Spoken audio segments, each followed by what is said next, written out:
দর্শক, আসসালামু আলাইকুম। খুবই গুরুত্বপূর্ণ একটা খবর। আপনারা জানেন যে এই অন্তর্বর্তী সরকারের যে কয়েকজন উপদেষ্টা রয়েছে তার মধ্যে ৮ জন উপদেষ্টার নাম নিয়ে একটি মন্তব্য করেছেন বিএনপির একজন নেতা এবং সাবেক যিনি সচিব ছিলেন। তিনি মন্তব্য করেছেন যে এই সরকারের ৮ জন উপদেষ্টা সীমাহীন দুর্নীতির সাথে জড়িত। আসলে আমরা বিগত সময় অনেকগুলো পেপার পত্রিকায় দেখেছি কিভাবে এই উপদেষ্টাগুলো দুর্নীতি করছেন। জুলাই অভ্যুত্থানে জন্ম নেওয়া একটা সরকারের উপদেষ্টাদের মধ্যে জুলাই অভ্যুত্থান নিয়ে কোনো মাথা ব্যথা নেই। তারা নিজেদের আখের গুছানো নিয়ে ব্যস্ত। প্রথম আলোর খবর শিরোনামে বলা হয়েছে ৮ উপদেষ্টার সমালোচনায় সাবেক সচিব। বিস্তারিত যেটা বলা হয়েছে এখানে যে অন্তর্বর্তী সরকারের ৮ জন উপদেষ্টা সীমাহীন দুর্নীতির প্রমাণ নিজের কাছে রয়েছে বলে দাবি করেছে বিএনপির চেয়ারপারসন খালেদা জিয়ার একান্ত সচিব এবিএম আব্দুস সাত্তার। অবসরপ্রাপ্ত এই সচিব বলেছেন, এই উপদেষ্টাদের সঙ্গে যোগাযোগ ছাড়া গুরুত্বপূর্ণ পদে নিয়োগ দেওয়া হয় না, বদলিও হয় না। তার মানে এই উপদেষ্টারা যে কি পরিমাণ নিয়োগ বাণিজ্য করছে।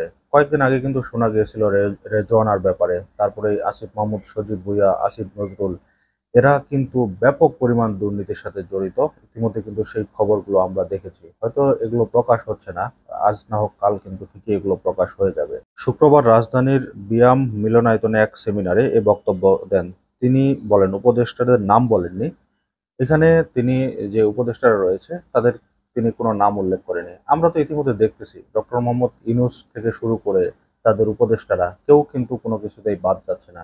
ইউনূস নিজেও দুর্নীতির সাথে জড়িত কিছুটা, কারণ তিনি ক্ষমতায় আসার পরে তার নামে যে মামলাগুলো রয়েছে সেগুলো তিনি উইথড্র করে নিয়েছেন। তিনি ৬৬৬ কোটি টাকার কর মওকুফ করে নিয়েছেন, গ্রামীণ ইউনিভার্সিটি করে নিয়েছেন, তারপরে গুগল পের যে একটা সেবা ছিল সেটা তিনি নিজের নামে করে নিয়েছেন। তো তিনি আর ভালো থাকলেন কোথায়?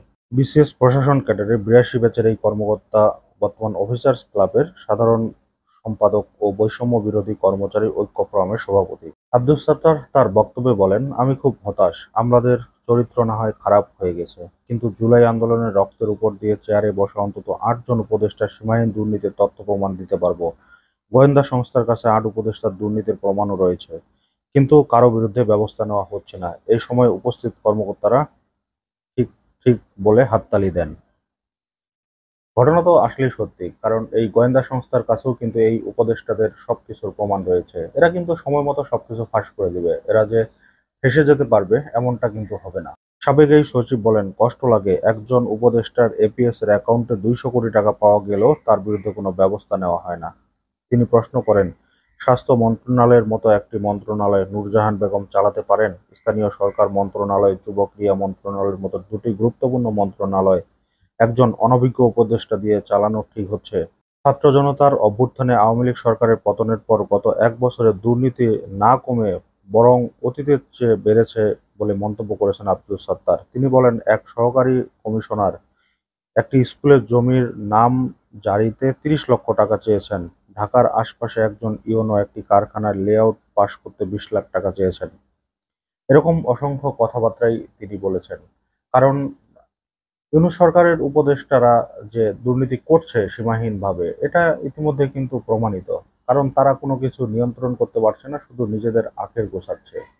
সরকার আওয়ামী লীগ সময়ে যারা নির্যাতিত, নিপীড়িত ছিল, সেই সমস্ত লোকজনের কথা কিন্তু তারা চিন্তা করছে না। জুলাই অভ্যুত্থানে যারা আহত হয়েছে তাদের চিকিৎসা নিয়ে তাদের কোনো মাথা ব্যথা নেই। কিন্তু তারা নিজেদের মধ্যে কি পরিমাণ দুর্নীতি করছে তারা একেকজনেই, সেটা কিন্তু ইতিমধ্যে আমরা দেখতে পাচ্ছি। তারপরেও এই খবরগুলো কিন্তু প্রকাশ হচ্ছে না। আস্তে আস্তে এই ব্যাপারগুলো কিন্তু আমাদের সবার সামনে উঠে আসবে। আজ না হোক কাল এই ব্যাপারগুলো জনগণের সামনে উন্মোচিত হবে। তখন কিন্তু এই উপদেষ্টারা কিন্তু লজ্জায় মুখ ঢাকতে পারবে না। তো দর্শক, আজকের মতো এই পর্যন্তই। আল্লাহ হাফেজ।